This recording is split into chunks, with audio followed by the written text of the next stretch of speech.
Hi, welcome. On this video, Tiny has returned to complete the final part of phase 2 of service dog training. She was back with her owners for a 2-week period to help mirror up the process. So it's all about completing the phases in a way that's going to transition in terms of relationship change over to the owner. So this is why I will go back and forth from 2-week periods, 2 weeks full-time with me, and then 2 weeks back with the owners, and it goes back and forth that way over approximately a 4-month period.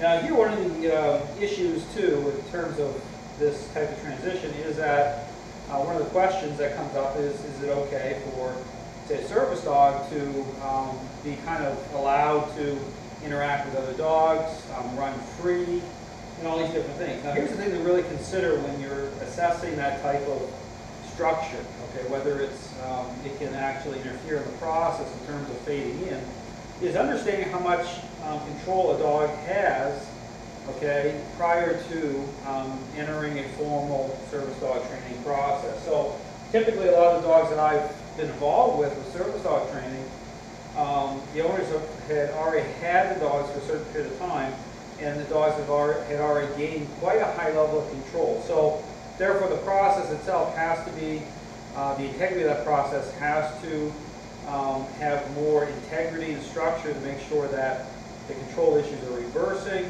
and that the owners are fading in at a really good level.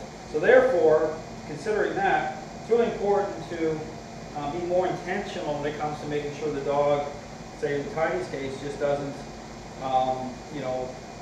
kind of interact with other dogs that way, okay? Because really it's about structure, really focusing on Tiny as an individual, okay? And with the method online, so the method in a very specific way. So here, what I'm going to be doing here in this video is just, Tiny's back. We're finishing off the final week of phase 2.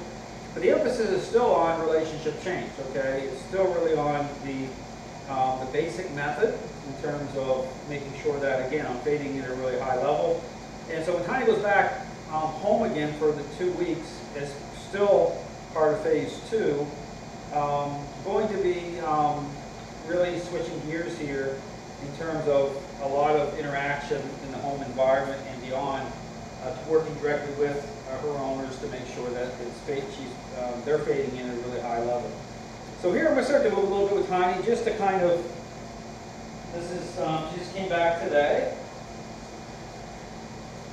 And so same thing here is when I'm doing this, and understand that when I'm interacting with the dog in a very specific ways, I can tell, okay, as things transition and move along, I can tell in very subtle ways how far a dog is where we're at, okay, how a dog is in terms of the process, in terms of the agreeableness, okay, of a dog with how I'm using the method, okay, how I'm bringing the dog into a very specific way and how a dog's responding to that. And this comes into play in terms of even starting to default into a sit. So here with Tiny, same thing, you see her start to default in really well to a sit. I'm walking here with her. And part of this too is, even when you're assessing how much I need to tap the leash, okay, to communicate with her to establish a default set. One of the things indicators look for is the more focused she starts to be on me, and the less I have to rely on giving her advanced information, okay, that's a good thing, okay, that tells me that things are starting to move along better and better. Here I am still giving her some advanced information here, but, it's less and less, okay, it's almost like, and the thing is, you can tell as you start to do this, it becomes so subtle that if I'm doing it and it's really subtle, you should barely see my hand barely even move it, just a little bit, okay? It's harder and harder to pick out. That's one of the things to look for, that I look for as I'm working with the dog, interacting with the dog. Same thing here when I'm guiding the dog into position. just how they're coming into agreement in a very specific way. Okay, it's like called like a sweet spot. Okay, she's right in, slide right in, very agreeable, very relaxed, and Tiny is becoming very, very, very relaxed. Okay, and moving her forward here.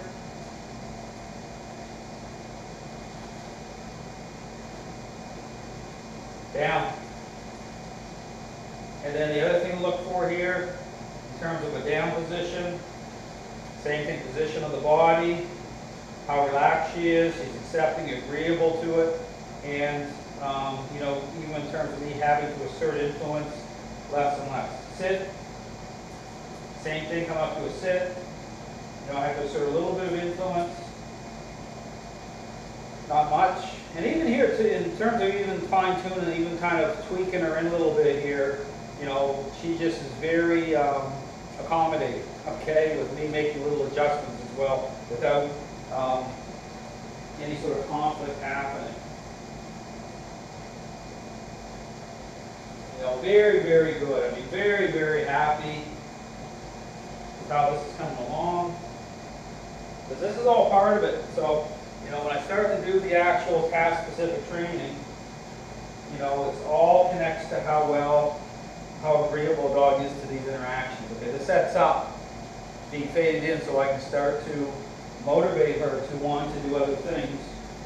Which you're going to see on this phase, I'm going to start to do the picking up objects part, okay? I'm going to start to work on that a little bit for her to pick up objects, except on command, being able to pick up objects from the floor. Okay, I'm going to be doing that. You'll see that on upcoming videos.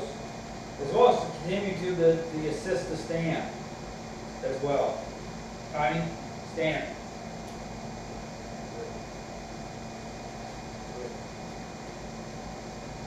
We'll put lots of weight on her. Sit. That was great. That was absolutely fantastic. So, you know, that's something, again, worked on the prior session, started to, you know, work on that a little bit. Coming along really well.